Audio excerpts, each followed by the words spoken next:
Selamat siang Bapak atau Ibu dosen dan teman-teman semua.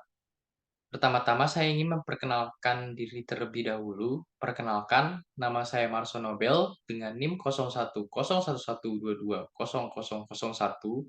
dari jurusan Manajemen Bisnis.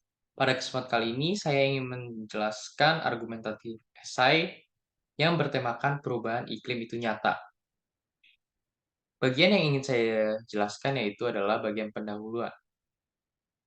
Perubahan iklim dapat menimbulkan berbagai masalah yang perlu segera diatasi.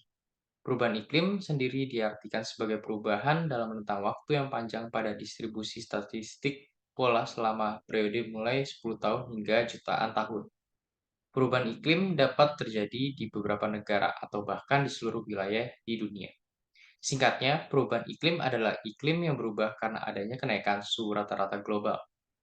Hal ini harus kita waspadai karena dampak dapat merugikan bagi keberlangsungan hidup manusia. Perubahan iklim tidak terjadi tanpa alasan dan tidak terjadi dalam semalam. Perubahan iklim ini disebabkan oleh beberapa faktor yang mempengaruhi, baik fenomena alam maupun ulah manusia. Beberapa penyebab perubahan iklim adalah banyaknya penggunaan bahan bakar fosil berkelanjutan, efek rumah kaca, penerbangan liar, pemanasan global, dan lain sebagainya. Di mana perubahan iklim ini dari waktu ke waktu mengancam kehidupan dan keseimbangan makhluk hidup yang ada di dunia. Setelah itu, saya ingin menjelaskan argumentatif esai bagian argumentatif yang pertama, yaitu perubahan iklim adalah hal yang nyata. Perubahan iklim itu nyata. Hal ini dibuktikan dengan beberapa fenomena alam yang terjadi dari tahun ke tahun. Pertama, tren peningkatan suhu global. Pemanasan global diartikan sebagai perubahan iklim yang ditandai oleh peningkatan suhu global. Menurut Met Office, para ilmuwan memperkirakan bahwa suhu akan mengalami kenaikan dalam beberapa dekade mendatang. WMO sendiri mencatat bahwa selama 4 tahun terakhir, pada tahun 2015, 2016, 2017, dan 2018, suhu rata-rata global mencapai rekor terpanas menurut BMKG 2022-2023. Kedua, kenaikan suhu lautan.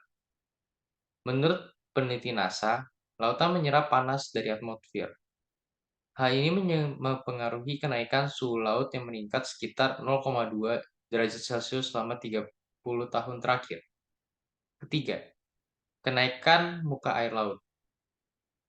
Menurut penelitian RS Nerem, permukaan laut dunia telah meningkat sekitar 20 cm dalam waktu 1 abad terakhir. Keempat, tutupan es atau gletser di pegunungan semakin berkurang. Jika diperhatikan lebih dekat, tudung es dapat dilihat di banyak puncak gunung di sekitar seluruh dunia, seperti Andes, Himalaya, dan Alpen. Fenomena ini sekarang dapat dilihat di Indonesia di lapisan pegunungan Jayawijaya. Kelima, peningkatan kejadian cuaca ekstrim. Menurut para ahli, cuaca ekstrim yang diakibatkan oleh perubahan iklim dapat dilihat dari beberapa fenomena yang terjadi seperti gelombang panas di Asia dan Eropa, dingin ekstrim di Amerika, dan siklon tropis. Bagaimana jika pemanasan global hanya adalah siklus alami biasa?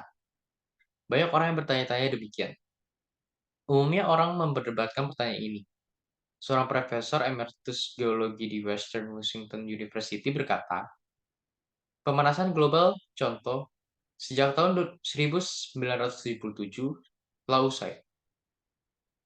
Peningkatan kecil karbon dioksida buatan manusia di atmosfer sekitar 0,008%.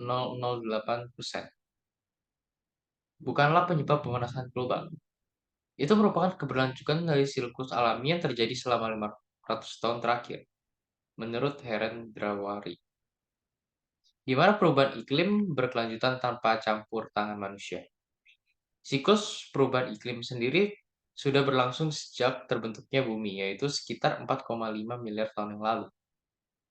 Meskipun perubahan iklim dapat dipercepat karena perubahan keseimbangan energi bumi, hal ini membutuhkan kekuatan eksternal seperti perubahan produksi matahari, jumlah gas rumah kaca yang ada di atmosfer, dan pertumbuhan CO2.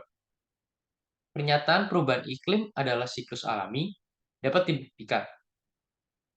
Hal ini didukung oleh beberapa faktor yang dapat berkontribusi terhadap perubahan iklim alami, antara lain perubahan orbit dan perubahan orbit bumi, variasi radiasi matahari, vulkanisme, dan perbedaan penerimaan sinar matahari di permukaan bumi. Sekian dari saya mengenai argumentatif esai. Terima kasih.